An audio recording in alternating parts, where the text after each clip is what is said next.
বন্ধুরা, তোমরা দক্ষিণেশ্বর মন্দিরে আসো, আর এখানে রয়েছে কার পার্কিং এর ব্যবস্থা। কার পার্কিং, বাইক পার্কিং তোমরা প্রত্যেক ঘন্টার জন্য 10 টাকা করে দেবে। আর এই দিকে রয়েছে ডালা আর্কেভ, যেখানে তোমরা ডালা কিনতে পারবে একটা ডালা জোনের মধ্যে। আর আমার ঠিক উল্টো দিকে রয়েছে শ্রী রামকৃষ্ণের একটা সুন্দর মূর্তি, যে মূর্তিটা দেখলে তোমাদের মনে একটা সুন্দর প্রাণ প্রাচুর্যতার সৃষ্টি হবে, তোমাদের মনটা সুন্দর স্মৃতিতে ভরে যাবে।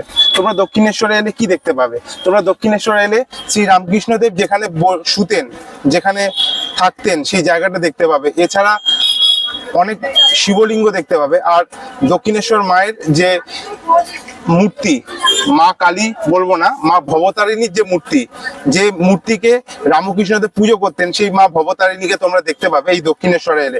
তোমরা যারা আসবে সকাল সকাল দক্ষিণেশ্বরে এসো, কার পার্কিং বা বাইক পার্কিং করো 10 টাকার বিনিময়ে প্রত্যেক ঘন্টায়, আর 4 চাকা গাড়ি হলে 20 টাকা পার ঘন্টা।